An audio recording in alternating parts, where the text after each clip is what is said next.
5 days away. 5, that's right, from the first NBA teams reporting for Media Day and training camp. Teams, remember, that are traveling internationally for preseason. They will arrive early, followed by the rest of the league. They will join them on September 29th. Actual NBA games? Officially, we are 2 weeks away from preseason. What? Oops, I know. They're going to tip off with the Sixers facing the Knicks. That's in Abu Dhabi. Some big questions about those teams and many more. So we thought, as training camp approaches, it's time to ask the most pressing questions to our reporters. So joining us now is Tim McMahon and Dave McMenamin. Let's start with Dallas here, Tim. There's a lot of questions for this Mavericks squad, even after the busy summer they had. A couple of storylines that we've been following here for the Mavs. Of course, they drafted a franchise cornerstone in Cooper Flagg at the #1 spot. They re-signed Kyrie Irving. They brought in D'Angelo Russell as his replacement, maybe while he rehabs that knee. And then Dallas also extended P.J. Washington and Daniel Gafford. So that's a lot of housekeeping there, but still a lot of questions remain. What are you going to be asking when you head into training camp? Well, I mean, the biggest question about the Mavericks going into the season won't be answered for a while, and that's when will Kyrie be able to return? He's hoping it can be as early as January. And when will he be back to his level? I mean, he was performing at an all-NBA level last season. Can he get back to that at some point this season going into the playoffs, for a team that desperately needs his scoring and creating ability? And obviously there's a lot of other questions. Anthony Davis, he's coming off of retina surgery. Is he fully ready to roll going into training camp, going into the season? It is his team right now, despite the fact that, hey, they did draft this generational talent after falling arse backwards into the #1 overall pick. That's the Disney-fied version. And I'm talking, of course, about Cooper Flagg. What exactly can we expect out of an 18-year-old kid coming into the season?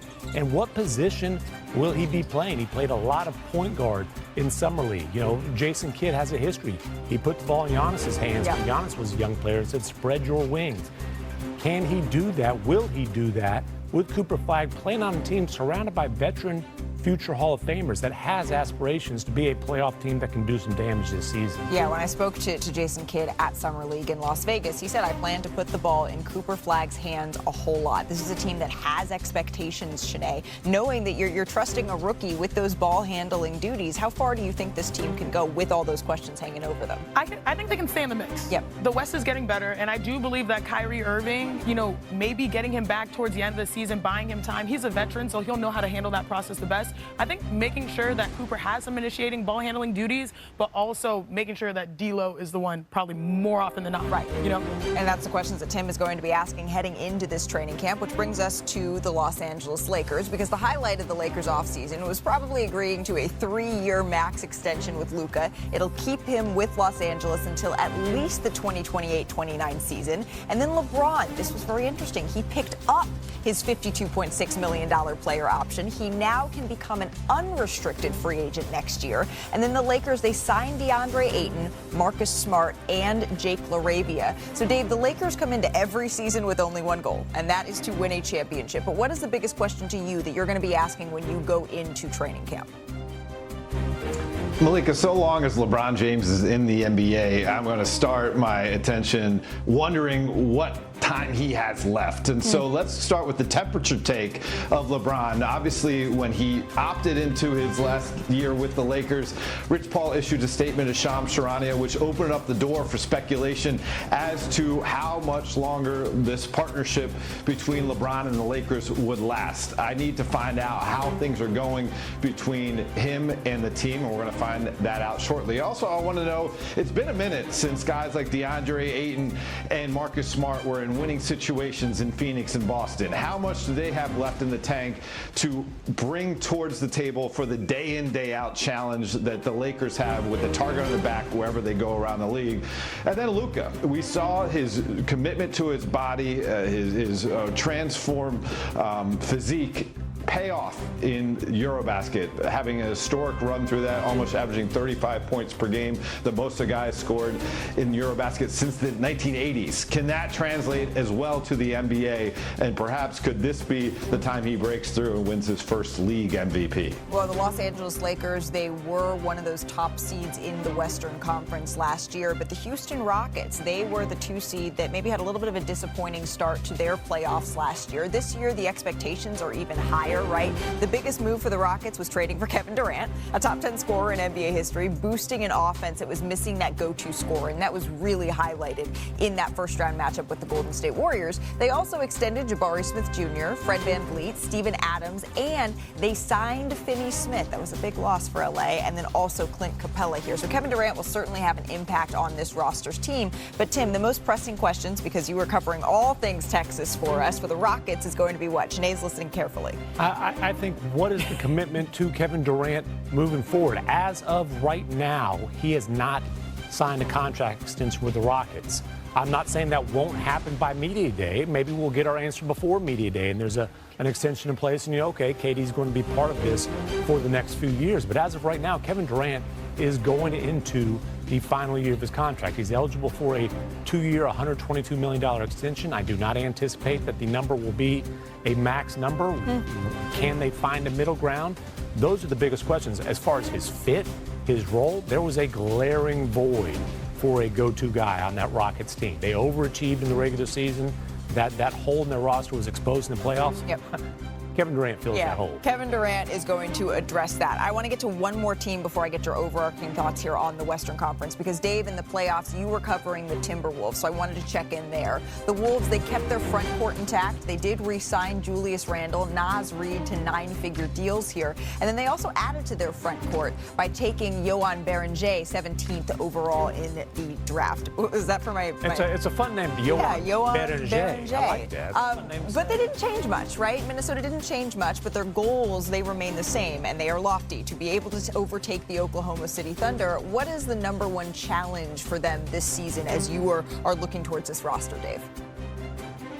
Well, yes, we can say, Malika, that they are coming off back-to-back Western Conference Finals appearances. But first, the biggest question for me was last year's run through the playoffs a mirage? At times last year, they looked dead in the water, and there was an awkward fit between Anthony Edwards and Julius Randle. They were able to build momentum late in the season. They took out a Lakers team that had Luka Doncic going through an illness one of the games, and LeBron James suffered a knee injury.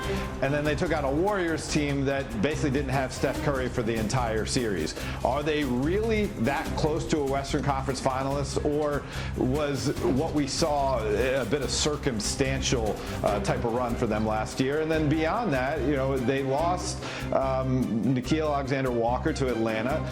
Chris Finch vowed after they lost to the Oklahoma City Thunder in the Western Conference Finals that he's going to play younger guys and to improve their depth. Are guys like Terrence Shannon Jr., Rob Dillingham, and Josh Minott, are they ready for this moment? Are they primetime players ready to produce and get this team back to the level it was last year? Okay, class has been in session. I took some notes. So I've got some feedback on Dallas. I think we know that they can play big. My curiosity is, can they play small? That'll be interesting. When it comes to the Houston Rockets, you don't make an NBA historic 7-team trade to not extend. So let's not fumble the bag there. LeBron James and Luka, every year we go in and say that, this is LeBron James' team no matter what he does. Yeah. But LeBron has been trying to defer and say, hey, it's AD's team now. Now it's truly Luka's team. Yep. I do think this is the year where they probably embrace it. And last but not least, I think the Timberwolves, it seems like with the moves they made, which were not that many, they're sort of treading water. So I think it's going to be hard to repeat in the Western Conference Finals. So those are my after-hour notes. Your office hour notes. Your office hour notes, not after-hour notes or something completely different. We will get to those. Okay, video summer vacations. The question is, does any of it matter? Well, we're going to play a little something, nothing, or everything and tell you what we think. Because Steph Curry, we'll start there, entering year 17. This photo of Steph in the weight room, it has Warriors fans all fired up. Swole Steph. Something, nothing, or everything, Shanae. That's more than swole Steph. Look, whenever you have a team that their only move they make in the offseason is one player walking out the door, Steph knows what's up. He's got to get the muscles up because he's going to have to put the team on his back once again. Look, I think this is something, or maybe it's not. I don't know. It's in the summer. It's in the season of summer bods. So maybe it's just a new trend. Well, maybe we just drop the bicep routine. Shanae and I, we're talking about how we need to get on the the push-up. Come on, Tim, join us. Yeah, there you go, Tim. Did you see this clip of Trae Young at the Oklahoma State Fair? We're not sure how many stuffed animals he walked away with. Dave actually won 2 at Six Flags the other day. That's a jump shot. I think they called this hustling the hustlers. Yeah, that ain't fair. Something, nothing, or everything. I mean, it's something. Look, but it's not a surprise. I would never bet against Trae Young doing something basketball-related that does not require playing a lick of defense. He's in his element here. Come on now. What? Moving on.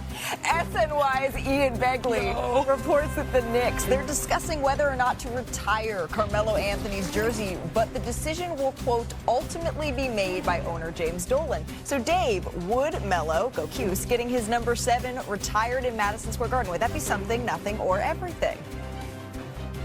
I think it's everything. Obviously, James Dolan is a bit of a wild card, to put it mildly. But if you look at the body of work that Carmelo Anthony brought to that organization, the most points ever